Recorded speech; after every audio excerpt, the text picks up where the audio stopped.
day 19 in our literary essay unit.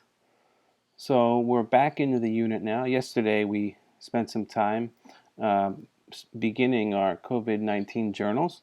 That's something we're going to continue to come back to. Today we're going to move on into Bend 3 of our unit. And what's different in this unit is, what's different in this bend is that we are writing compare and contrast essays, not theme or character essays. But the skills that you practiced up until now are all going to be used in similar ways. Okay, so today we learn that writers compare and contrast by putting two subjects side by side and asking, how are they similar? How are they different? And then they write in an organized way. So our assignment will be to write several compare and contrast paragraphs in your notebook. At the end of class, you'll be submitting a clear photo of your notebook work.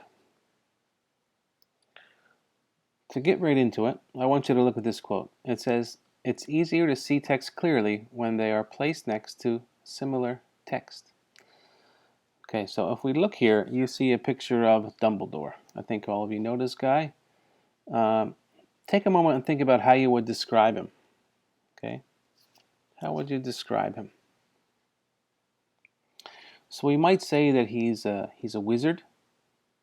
He does magic. He's old. He's wise. He's like a teacher.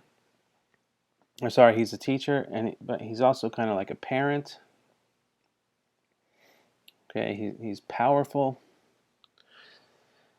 But to see who he is more clearly, let's try comparing him to someone else who is similar to him. Gandalf. You know this guy? Gandalf the Grey.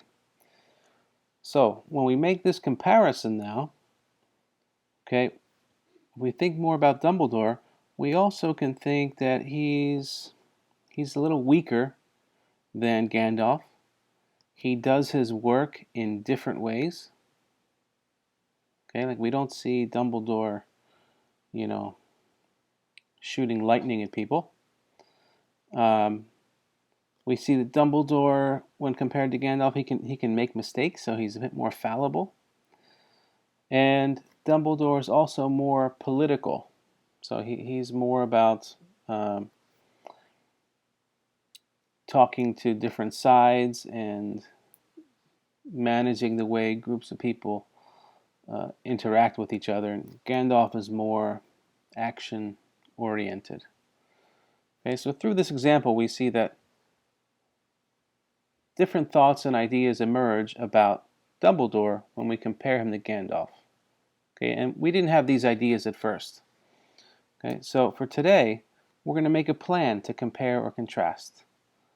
Okay, and that plan has a few steps. So we'll go through the steps, then we'll do a model, okay, together. Then you'll do one in your pair groups. So the first thing we're going to do is ask, are the objects more similar or different? And we're going to decide, are they the same or different? Then we're going to identify a trait, okay, or a characteristic about those objects, the things that are being compared. We're going to name it, and then we're going to say how that trait is the same or different in both items, and then this will repeat for the other traits. Let me show you what I mean. Here we have two shirts, right?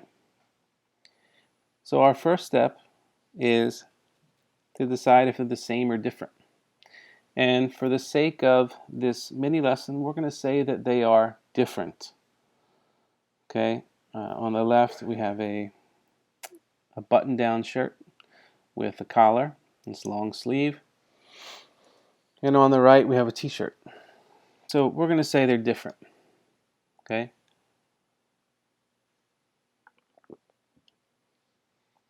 So to compare these, or to contrast these two objects, we're going to follow those steps. All right? So here they are. So you can follow me up here, okay? I'm looking at the compare and contrast steps. So ask, are they similar or more different? We said they're different. Next, we're going to identify a trait. Now this is really important, and often I find that for students this is the most challenging part.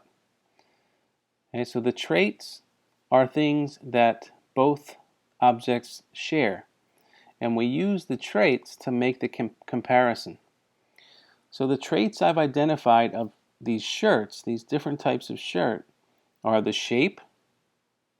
Okay, so the shape of the shirt, the texture, that's what it feels like, and the purpose of the shirt. So that's what it's used for. And I think with these traits, we could use them to compare any kind of shirt, right? Not just the two that we see in today's example, but we could compare sweatshirts and jerseys and all this stuff. Okay, so for the t-shirt, I'm using this table here to look at how they are different. So for shape, I have the t-shirt as being shorter with a round neck. Okay, the dress shirt has long sleeves and a collared neck, right? So the collar where you could put a tie under. Okay, the texture, the feeling, the t-shirt is much softer than the dress shirt. The dress shirt is kind of stiff. And then the purpose. Okay, oops, I made a mistake. Can you find it? So here, these are backwards. So the purpose of the t-shirt, you would wear that around the house or just to the grocery store, to the gym. But the dress shirt, that's more professional, like a lot of people would wear that to work. Okay, so in this chart, in this table, I've made a comparison. Okay, now I got to take that comparison and put it together in a cohesive paragraph. All right. So here's my topic sentence. Mr. Rago's shirts are different in many ways. Okay, so that's short and clear and sweet. We know we're talking about my shirts, and the claim we're making about them is that they're different. So in the blue text, I got the shape. They are very different in shape. One is long with sleeves and a collared neck, while the other has short sleeves and a round neck.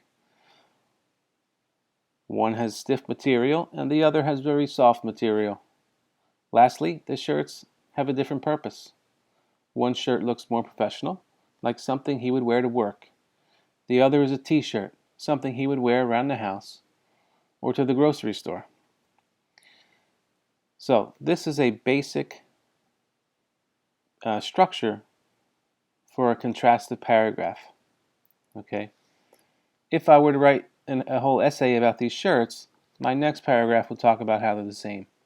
And I would follow the same format. Okay. So this is only one of the ways that we can write a compare and contrast essay or paragraph. But for now, for the first day of this bend, I want you all to follow this structure. Okay, so you say if they're the same or different, and then you name the trait, then you describe each object, describe that trait in each object, and then you move on to the next one. Okay, so I hope this paragraph with the colors makes it real clear how I go from this table to the paragraph. So your job today is to do this once with your partner and twice on your own. So here's what it looks like. Okay, you're going to choose one of the pairs below and write one compare and contrast paragraph with your partner. So you can compare CU and GS25, KIS and SJA, elementary school, middle school, BTS and 17, Nike and Reebok, whatever you want.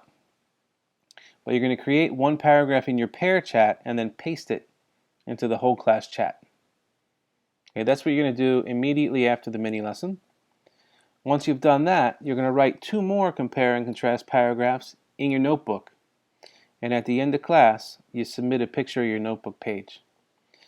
Okay, so I will be working with you in the pair chat to make sure that we're getting all of this organized correctly before you go on to write independently. So good luck, and please send me a message or a message to the class chat with any questions. Bye-bye.